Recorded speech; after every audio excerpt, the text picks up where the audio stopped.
Once upon a cold night, when the world outside was wrapped in silence, Emily heard a knock at her door. It wasn't the kind of knock that echoed with impatience or casual carelessness. No, it was slow, deliberate, and chillingly soft, as if the person on the other side didn't want to be heard by anyone but her. She froze in the dim light of her living room, the clock ticking past midnight, her heartbeat louder than the sound itself. Emily was a woman who lived most of her life behind carefully built walls. She worked at a small-town library, often escaping into books rather than people. Her friends described her as thoughtful, kind, yet guarded, as though she carried secrets too heavy for casual conversation. That night, she had been rereading her favorite novel with a cup of tea when the knock shattered her calm. She hesitated,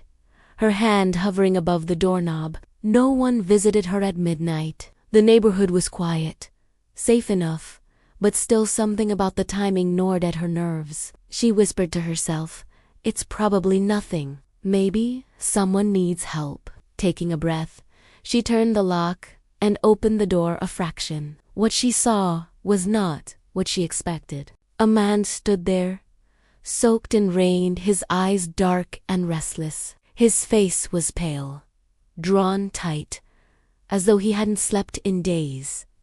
He spoke in a voice just above a whisper. "Please, can I come in? Just for a moment." Emily's instinct screamed, no. Every story she'd ever read about strangers at night, every warning her mother once gave her about opening doors, collided in her mind. And yet there was something in his voice.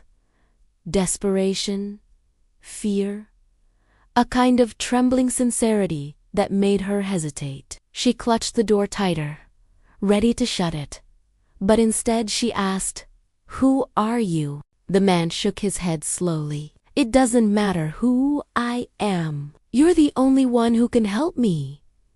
Those words sent a shiver crawling up her spine. Emily had no idea that this midnight visitor would change her life forever. Before we see what she decides to do, ask yourself, would you have opened the door? Stay with me, because what happens next will keep you up tonight. Emily stood frozen, her thoughts colliding. Every instinct told her to push the door shut, lock it, and retreat. But there was a part of her she often buried that understood desperation. She had once been the girl who cried for help when no one listened, who needed someone to open a door when the world closed hers. That memory whispered against her fear. She opened the door wider, only enough for him to step in. His clothes dripped onto the floor, and his breath came in ragged bursts, as though he'd been running. She motioned toward the sofa,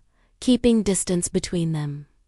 "What do you want from me?" she asked, her voice steady but guarded. The man sat down, clutching his hands together. "I can't explain everything right now, but I need a place to stay, just for tonight. Please, I'll be gone before sunrise." Emily's chest tightened. Every part of this felt wrong, yet she couldn't deny the raw edge in his words.